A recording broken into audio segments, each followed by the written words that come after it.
C'est le fun de vous voir. Bonjour tout le monde. On vous invite à ouvrir vos caméras. Salut Constantin, t'es le seul courageux.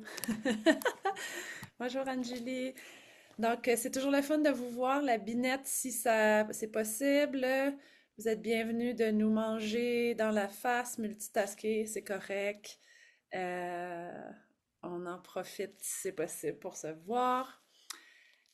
Si c'est pas déjà fait, on vous invite à vous renommer avec les trois petits points, écrire votre nom, peut-être même votre région, c'est chouette, quand c'est possible, et vos titres. Alors, on commence doucement pendant que les gens se connectent. Bienvenue tout le monde. Pour celles et ceux qui ne me connaissent pas, je suis Marie-Ève Goyer. Je suis un médecin de famille. Je suis la chef des services en dépendance en itinérance au CIUS Centre-Sud et j'ai le plaisir d'être la directrice scientifique de cette magnifique équipe de l'ESCODI. Je suis accompagnée aujourd'hui de Marie-Josée Dion. Marie-Josée, je te laisse te présenter, comme tu aimes tellement parler devant tout le monde. Ça me prend par surprise. Bonjour tout le monde. Donc, Marie-Josée Dion, je fais partie de l'ESCODI aussi. Je suis agente d'information. Donc, surtout le derrière. Ah, donc, l'arrière-scène qui vient de nous geler. Euh, on est enregistré aujourd'hui pour ceux qui auraient besoin de l'écouter dans un deuxième temps. Tu t'as gelé, Marie, mais là, tu es de retour. Je salue aussi Andrés de l'Escodi qui est avec nous, qui est un de nos APPR. Il nous manque Karine Hudon, qui est notre coordonnatrice, qui est terrassée à terre par l'influenza. Donc, faites attention dans le temps des fêtes. Elle est méchante en ce moment. Et donc, je vous dis d'entrée de jeu que moi, malheureusement, là, je devrais quitter à 11h40. Ceci dit, si vous êtes en feu puis qu'on a suscité les discussions, Marie-Josée et Andrés vont rester avec vous. On verra où est-ce qu'on est rendu. D'ici là, je vous montre un peu le plan pour aujourd'hui. Donc, voilà. Voici le plan pour notre rencontre organisationnelle. Comme il y a beaucoup de nouveaux, je vais faire un petit tour rapide pour vous représenter l'ESCODI et les mandats de cette rencontre-ci, à laquelle on est avec un petit peu le public cible. Et ce qu'on voulait faire majoritairement aujourd'hui, c'est vous présenter une ébauche d'outils de soutien à l'évaluation et l'orientation des personnes en situation d'itinérante qui consomment dans des milieux de vie de type CHSLD, RI, RPA. Pourquoi on fait ça aujourd'hui? Parce qu'on a une myriade de demandes, c'est des cas vraiment compliqués. Donc, vous serez invité à parler de vos cas aussi. Puis l'idée, c'est qu'on bonifie cet outil-là dans les critères d'évaluation pour qu'on puisse se soutenir entre nous, puis peut-être diffuser cette structure-là qui est plus une structure de réflexion euh, pour qu'on puisse le diffuser dans le réseau éventuellement, là, parce qu'il y a vraiment un trou, puis il y a vraiment un manque à gagner à cet égard-là. Donc, très brièvement, pour ceux qui ne nous connaissent pas, l'ESCODI, on a un site internet où on regroupe ce qu'on pense être pas mal l'ensemble des choses dont vous pourriez avoir besoin en dépendance, en itinérance, que ce soit pour vos cliniciens ou au niveau de la gestion, euh, dans une perspective d'organisation des services là, cliniques. On a un mandat à l'ESCODI vraiment de faire un petit peu le spectre au complet concernant ces populations-là, c'est-à-dire revue de littérature, récension des écrits, création d'outils, que ce soit des outils pour les cliniciens ou pour les gestionnaires, et ensuite de ça, de faire le service après-vente, là, comme on fait aujourd'hui, c'est-à-dire de pouvoir transférer les connaissances par rapport à ces outils-là, mais aussi aider à l'interprétation dans des cas spécifiques, parce que vous le savez comme moi que c'est bien beau les outils, mais chaque patient et situation est différente, fait que des fois, ça prend plusieurs têtes, puis ça prend qu'on réfléchisse ensemble. Donc, on est là pour ça aussi. N'hésitez pas à nous écrire entre les rencontres si vous avez besoin de nous à notre courriel. Et on a un super bulletin de nouvelles qui regroupe vraiment l'ensemble là, des nouveautés. Donc, je pense que ça va être utile pour vous à diffuser dans vos équipes aussi. Ça vous évite, là, tu sais, on essaie de mettre tout au même endroit. Dans ce qui s'en vient, Sachez qu'on va avoir là, des fiches sur les substances psychoactives de type plus réseau de la santé, là, pour, par exemple, pour ceux qui font du réadaptation interne-externe, ça risque d'être très utile pour vos hôpitaux. On a un document qui s'en vient aussi pour première ligne périnatalité, donc personnes enceintes qui consomment, famille, enfants. C'est un gros manque là, au Québec, donc ça s'en vient. On vient de publier aussi, peut-être Marie-Josée, tu pourrais le mettre dans le chat, une boîte à outils pour les hôpitaux. Pour ceux d'entre vous qui sont en lien avec des hôpitaux, où on décrit un peu qui peut faire quoi par titre professionnel avec les outils qui existent déjà. C'est pas parfait, il manque des outils, mais de moins en moins. J'en profite pour vous inviter aussi à notre journée annuelle qui aura lieu le 4 juin, qui s'appelle Parcours de vie. Donc, on va suivre un peu le parcours de nos patients, de la jeunesse à la vieillesse, un peu en lien avec ce qu'on va se dire aujourd'hui. Et à cet égard-là, à chaque année, pour ceux qui n'étaient pas là l'année passée, nous avons nos magnifiques trophées de l'Escodie que tout le monde s'arrache. C'est comme la Coupe Stanley, mais volet québécois. Et donc, on vous invite à nous soumettre vos initiatives ou vos équipes coup de cœur pour qui gagneront donc le trophée le 4 juin. Donc, on s'ambitionne ensemble. C'est vraiment le fun. Puis ça donne des fois un petit tape dans le dos là, à nos équipes qui en ont bien besoin en ce moment. Fait que si vous avez des équipes le fun, des nouvelles initiatives, des gens que vous avez le goût de mettre en lumière, ben n'hésitez pas. Marie-Josée va tout vous mettre ça dans le chat. Alors, ce qu'on veut avec ce qu'on est en train de faire ici, on a eu ces groupes-là jadis pendant la COVID qui ont été très, très utiles là, pour adapter les services rapidement avec la situation de COVID. Après ça, on a eu une table nationale qui est sur pause en ce moment. De toute façon, ce n'était pas tout à fait le mandat. On veut ici offrir un espace de discussion et d'entraide, de soutien mutuel pour les enjeux organisationnels et tout ce qui concerne les trajectoires puis les meilleures pratiques en dépendance et en itinérance pour le Québec. C'est un endroit où on va aussi... Ben en fait, c'est un endroit pour vous. Hein? Fait que tout ça pour dire que on peut s'adapter et le bouger selon vos besoins. Sachez qu'on a à peu près ces mêmes endroits-là pour les cliniciens, fait qu'on a une rencontre, d'ailleurs peut-être Marie, on pourrait les mettre dans le chat pour que vous l'envoyiez à vos cliniciens. On a une rencontre une fois ou 2 mois où les cliniciens peuvent amener leur cas clinique difficile. Qu'est-ce que vous prescririez? Qu'est-ce que vous feriez avec ça? Donc, par exemple, quand vous avez des cas, comme on va parler aujourd'hui, qui sont dans des RI, des CHSLD, qui décompensent tout le monde, les cliniciens de vos équipes pourraient venir en parler dans ce volet-là qui est les discussions cliniques. On a aussi, l'autre mois sur 2, des discussions sur les relations thérapeutiques difficiles. Des patients qui mettent tout en échec, qui sont super méfiants, qu'on n'arrive à rien. Ils peuvent être amenés dans ces discussions-là. Vous êtes bienvenus à tout ça si ça vous tente.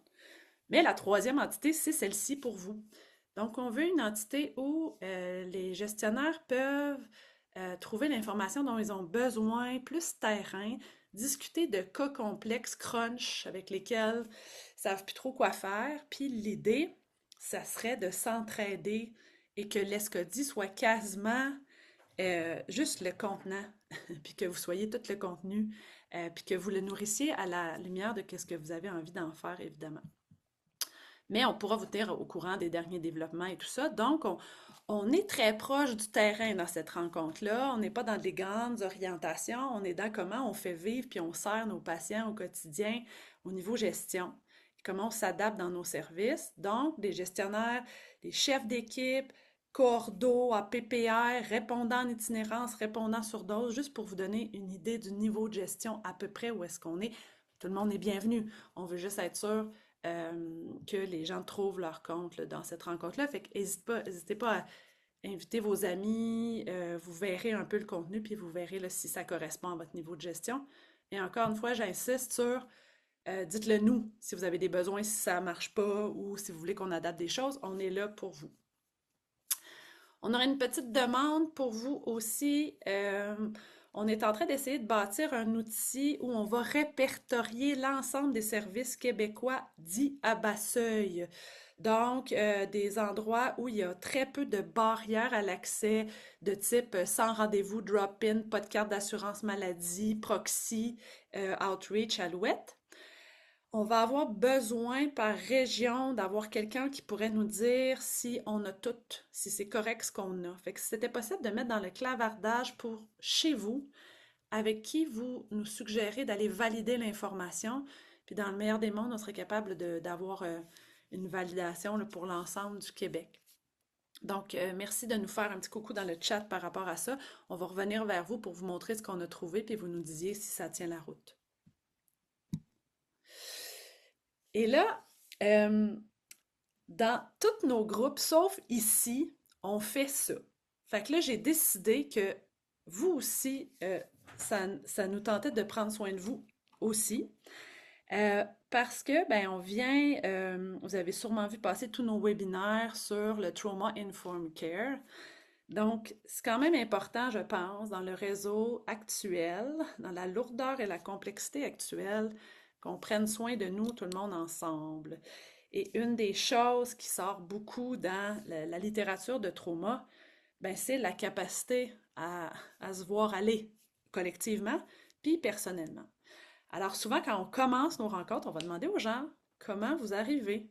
Alors je vous invite, pour ceux qui le veulent, c'est optionnel évidemment, à nous dire dans le chat euh, comment vous arrivez, comment ça va, vous arrivez dans quel état, quelle pensée, quel niveau de stress, peu importe ce qui vous vient spontanément quand je vous demande comment vous arrivez. Je vous laisse quelques secondes pour nous répondre pendant que je me mouche.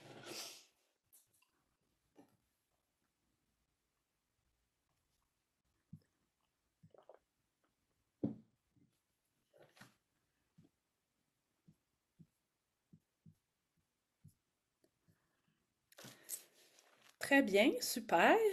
Merci. Mindful. La mind est full? Oh, ouais, c'est ça. Remplie, la tête remplie, curieuse. Ben, bienvenue, Gabrielle. Très bien. J'arrive dans une période où j'accompagne une dame en fin de vie qui décédera le 30 novembre par aide médicale. Donc, mais oui, bien, toutes nos énergies pour toi, Louis-Philippe. Donc, beaucoup de choses en même temps. Euh, ben merci, merci de vous prêter au jeu. Occupé avant les vacances. Donc oui, Héloïse, je m'attendais surtout à ça, en fait, tant mieux si vous... Euh, donc c'est chouette, ben bienvenue, c'est juste pour voir comment ça va, puis vous dire bienvenue, puis prendre soin de tout ça là-dedans. Alors, sans plus tarder, je vous présente, c'est vraiment une ébauche, là. Donc, c'est une ébauche pour discussion. C'est une ébauche pour voir aussi si ça résonne puis ça vous aide comme gestionnaire. Parce qu'on s'est rendu compte, à force de conseiller des équipes qui nous approchaient pour dire ah, on a une patiente en CHSLD, elle a 55 ans, mais là, elle avait vraiment des problèmes de mobilité. Elle est aboutie en CHSLD ou en résidence intermédiaire. Elle sort de la rue, mais elle consomme, puis elle désorganise complètement le lieu. On s'est rendu compte que euh, c'était pas mal tout le temps les mêmes éléments de réflexion. Qu'on faisait toujours à peu près les mêmes questions puis le même tour. Que la personne soit hébergée ou chez elle, mais qu'on trouve que ça tient pas vraiment la route puis qu'on commence à être vraiment stressé, ou que ce soit une grande utilisatrice de l'urgence. Fait qu'on voit pas mal tous ces cas de figure-là, puis c'est souvent pas mal les mêmes profils. Des gens qui vont venir sans arrêt à l'urgence, des gens qui vont être à la maison, mais on pense qu'ils devraient être ailleurs, mais on sait pas trop s'ils sont aptes ou pas. Euh, et souvent, dans les enjeux cliniques, donc, il y a ça. La personne est-elle apte? Elle a des comportements inquiétants, mais il y a beaucoup de conso. Fait que peut-être c'est juste de la conso volontaire, mais elle prend des risques. Qu'est-ce qu'on fait avec ça? Puis là, au niveau du diagnostic psychiatrique, il y a rarement un diagnostic franc. Peut-être qu'elle a fait des psychoses quand elle prenait de la conso, mais après ça, ça revient. Fait qu'il n'y a pas un bel axe 1 de troubles psychotiques clairs qu'on pourrait peut-être plus investir dans des équipes de psy. Fait que typiquement, ces gens-là ne sont pas investis dans des équipes de psy parce qu'ils n'ont pas de diagnostic franc. Souvent, il y a l'air d'avoir des enjeux cognitifs aussi. Typiquement, sont même trop jeunes pour rentrer dans nos structures cognitives gériatriques. Mais on se demande, coudon, elle comprend-tu tout? Y a-tu comme une démence qui s'installe? Et il y a souvent de la conso. Souvent plein d'autres comorbidités sous-jacentes de type TCC à répétition. Des fois même, vous allez le voir tantôt, on se demande s'il n'y avait pas au départ une déficience intellectuelle ou en tout cas des éléments. Donc, voyez-vous, il y a comme, c'est tout le temps une espèce de d'intertwine et il y a comme aucune ressource qui fit parce que c'est des patients qui sont pas dans une boîte. Ils sont comme un peu toutes les boîtes en même temps, mais aucune boîte vraiment franche. Fait que c'est des patients qui sont vraiment un petit peu laissés pour compte et souvent, l'équipe externe va travailler très fort pour réussir, mettons, à amener la patiente ou le patient à l'urgence en psy ou faire une évaluation. Puis ça va se solder par ben, le patient est apte, puis fait un refus de traitement, puis bye bye, alors que ça fait des mois qu'on prépare l'affaire ou qu'on essaye de faire quelque chose, comme s'il manquait un lien entre tout ce qui a été préparé en externe puis l'arrivée en interne à ce niveau-là. Et ben donc, ces personnes-là qui sont souvent en situation d'itinérance ou qui ont été rentrées à l'interne de situations d'itinérance, euh, ben là, souvent, on se demande jusqu'où on respecte leur autonomie. Tu sais, la personne est en CHSLD, est en résidence intermédiaire, puis ben, elle veut consommer. C'est un milieu de vie. C'est pas supposé être une prison. On veut la laisser consommer, on veut respecter ça, puis en même temps, ben, jusqu'où on laisse la personne faire. Les employés se sentent pas toujours à l'aise. Euh, Souvent, les autres usagers sont pas à l'aise non plus, puis il y a des enjeux de sécurité pour les autres usagers. Euh, Souvent, ces personnes-là aussi vont rapporter beaucoup de solitude. Il y a souvent un grand clash entre leur façon d'être à elles et les autres, par exemple, habitants du CHSLD. Donc, souvent, c'est des gens plus vieux, avec des démences avancées. Puis là, on se retrouve avec des jeunes consommateurs qui se retrouvent pas tant dans le milieu, qui trouvent ça plate, puis qui sortent consommer. Donc, beaucoup d'enjeux occupationnels de type ergothérapie aussi pour ces patients-là, de qu'est-ce que je fais dans ma journée. Ce qu'on voit ressortir beaucoup, puis ça c'est vrai même pour les patients hospitalisés, vous allez voir ça aussi dans vos équipes qui font de l'interne de type centre de réadapt aussi. L'équipe est pas sûre au niveau médico-légal de qu'est-ce qu'elle peut faire, puis qu'est-ce qu'elle peut tolérer, étant donné que la drogue est illégale. Moi, j'ai-tu le droit de donner, je donne-tu des pilules au gars qui revient en CHSLD qui revient full amoché de l'extérieur? J'y donne-tu ces narcotiques prescrits? L'établissement va-tu me protéger? Euh, donc, qu'est-ce que mon boss m'autorise à faire? Les infirmières sont très souffrantes dans ces cas-là parce qu'elles ne savent pas trop quoi faire quand la personne est en état de consommation par rapport à la surveillance, puis par rapport même à la médication qu'elles doivent administrer, qui est de la médication prescrite. Euh, Ce qu'on va voir aussi beaucoup, c'est que l'enjeu de dépendance dans les CHSLD puis les ressources intermédiaires, voire même à l'hôpital, on pourrait se le dire, est rarement bien traité et bien adressé en bon français. Euh, et, et là, on voit, ben, dans plusieurs des équipes, ben, le psychiatre de garde ou le médecin de CHSLD change à chaque semaine. Fait que là, la conduite change à chaque semaine, puis c'est comme s'il manque de clarté, de cohérence à travers le temps. C'est quoi la vision pour cette personne-là? C'est quoi la prescription? Jusqu'où on va? Puis il y a beaucoup de rotation médicale dans ces équipes-là. Des fois, il y a même très, très peu de suivi médical pour des cas qui sont quand même un peu compliqués.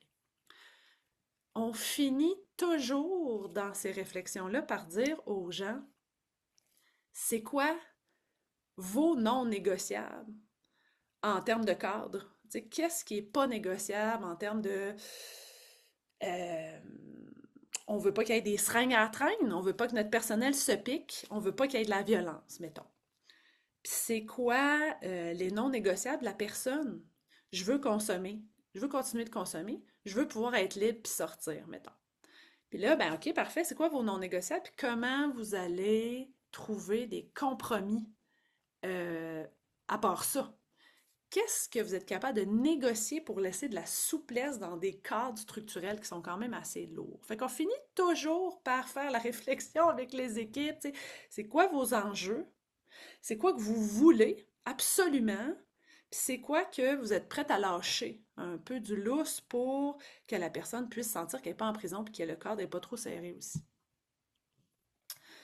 Euh, fait que ben, évidemment, quand la personne est inapte, on est dans une autre ball game. Tu sais, c'est quand même un petit peu plus simple euh, quand la personne est inapte. Ceci dit, même si la personne est inapte, elle a quand même le droit de refuser, puis on veut quand même que la personne euh, soit à l'aise puis se sente bien, tout comme le personnel.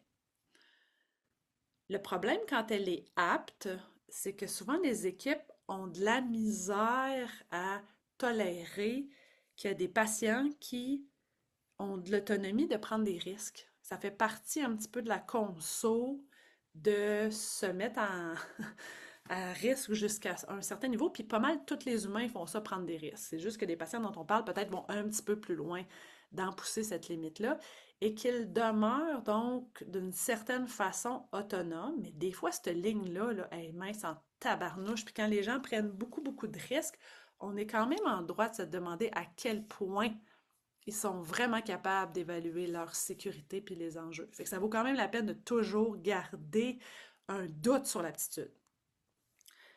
C'est tough évaluer l'aptitude chez un patient qui n'est pas en interne. Raison pour laquelle on finit souvent par conseiller aux équipes une hospitalisation préparée. Vos grands utilisateurs de l'urgence là, qui reviennent tout le temps, qui consomment vraiment beaucoup de ressources, personne ne veut les hospitaliser. Mais c'est souvent ça la réponse.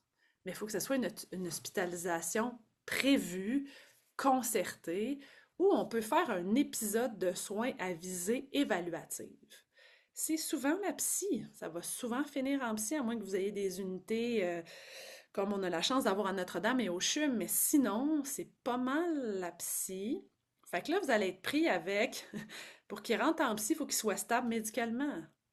Il va falloir que le sevrage soit fait puis que les enjeux physiques soient gérés. Fait qu'il y a comme une antichambre de stabilisation physique. Ensuite de ça, on peut l'évaluer en psy, mettons pour dire quelque chose, ou en gériatrie, dépendant des hôpitaux.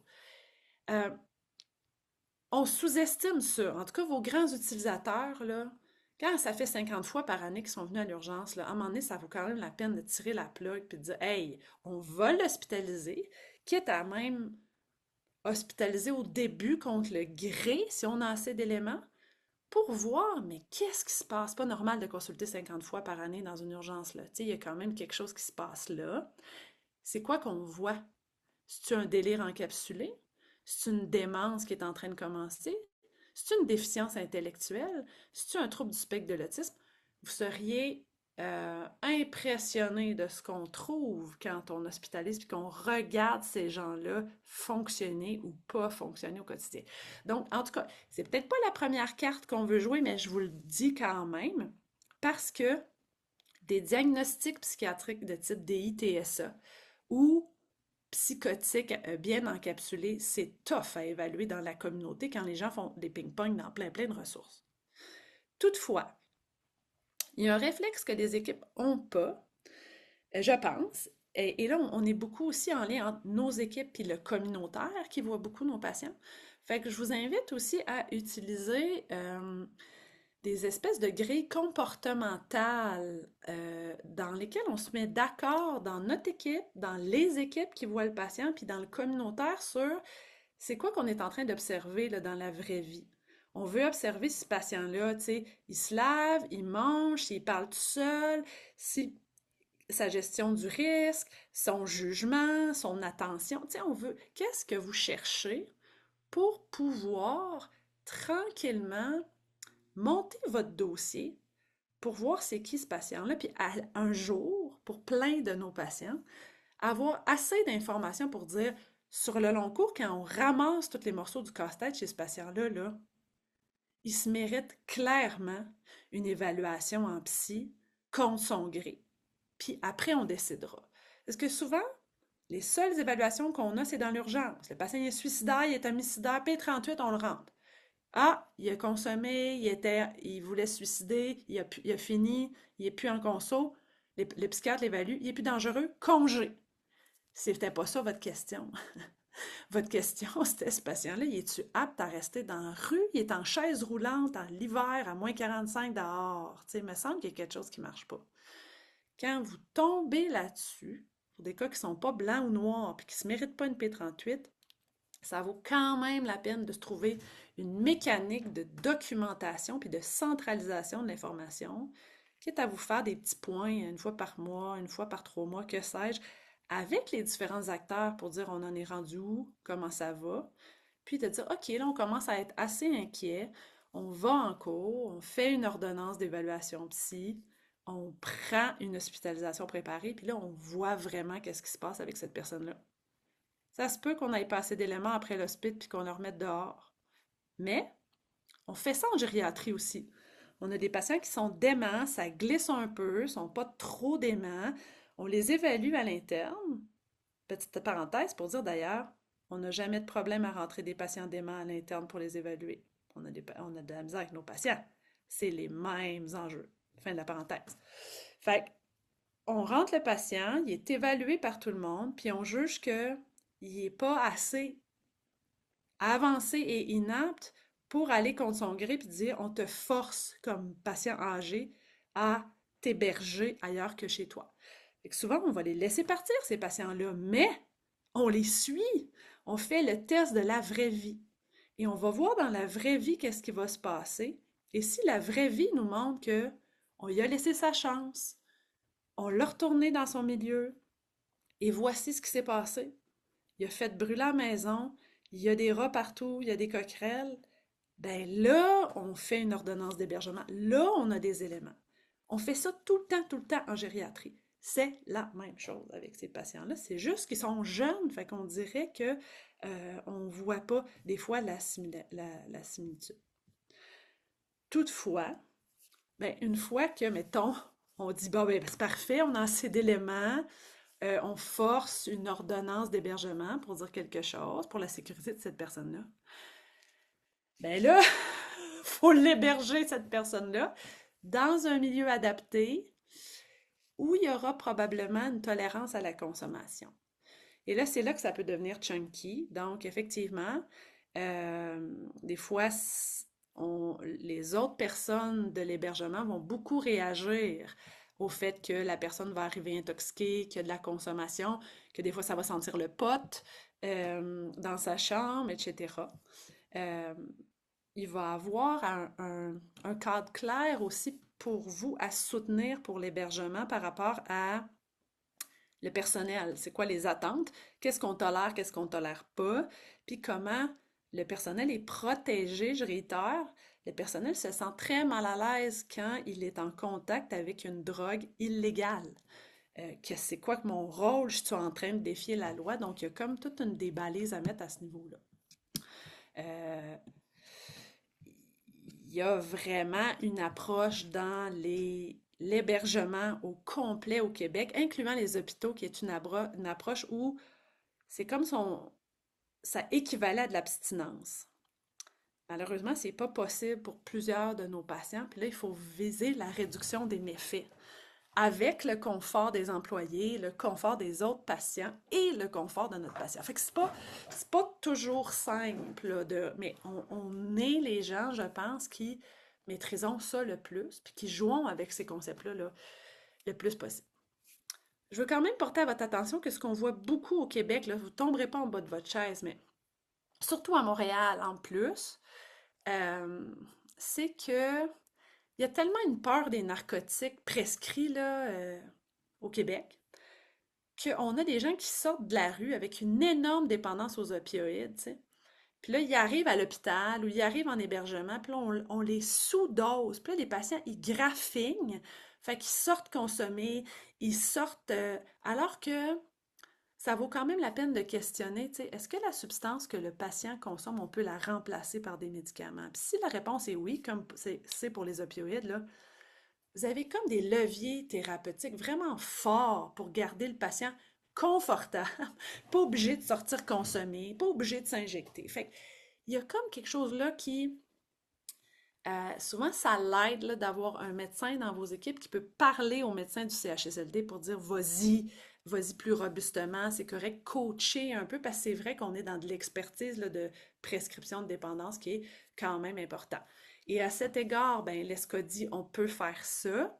Le CHUM a aussi, sachez, une ligne de garde. Marie-Josée, si t'es là, on pourrait mettre l'espèce de diapo, vous allez voir les numéros de téléphone. Donc, vos médecins de vos équipes, ou si vous avez des médecins en CHSLD qui ne savent pas quoi faire avec ces patients-là, ils peuvent appeler au CHUM. Il y a un médecin de garde 24 heures sur 24. Et, nouveauté, depuis décembre, on a le conseil numérique pour les omnipraticiens. Donc, vos médecins de famille qui seraient en lien avec des patients qui ne sauraient pas quoi faire au niveau de la dépendance ou d'itinérance peuvent écrire et demander un conseil numérique. Le conseil numérique, c'est comme une consultation en spécialité, mais par écrit. Et le médecin reçoit sa réponse dans les 7 jours. C'est une façon d'éviter, dans le fond, d'être obligé d'avoir une consultation avec un spécialiste en live.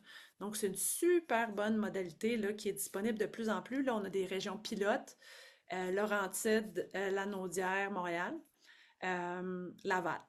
Puis, bientôt, ça va être ouvert à l'ensemble du Québec.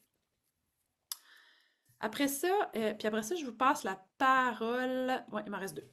Euh, on, on a beaucoup de nos patients qui ont des troubles de comportement dans les ressources et dans les hôpitaux, qui ne respectent pas les règles, qui sont tannants, tati tati tata. Puis c'est comme si le personnel en CHSLD perd ses repères ou en RI, il perd ses repères alors qu'ils sont vraiment habitués avec les troubles de comportement. Là, l'approche gériatrique, c'est beaucoup une approche de troubles de comportement.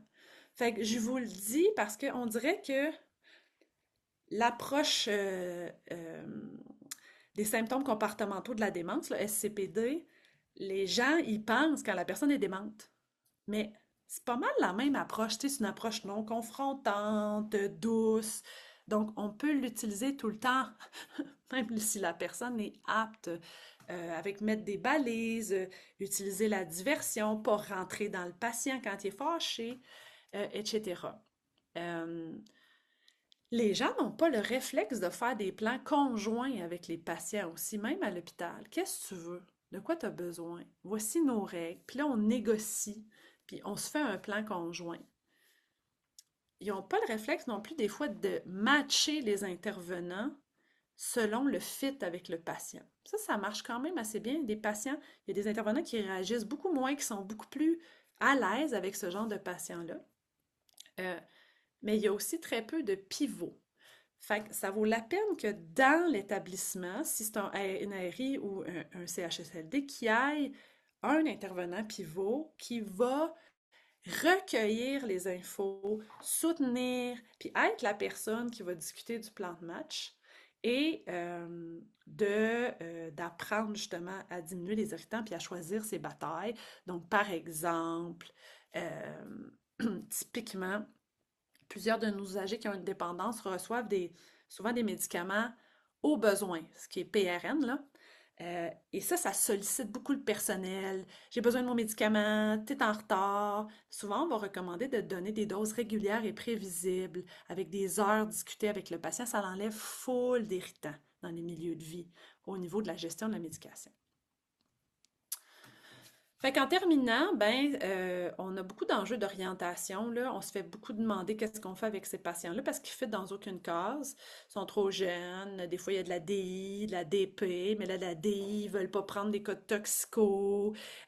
C'est trop lourd. Tu sais. Fait qu'on se retrouve avec un espèce de manque de ressources et tout ce que je vous disais aussi de les équipes à l'externe portent ces patients-là, c'est super lourd.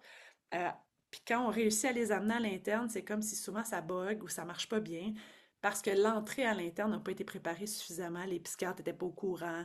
Euh, on peut faire même des hospices préparés direct dans les lits, là. Moi, je fais ça avec plein d'autres patients.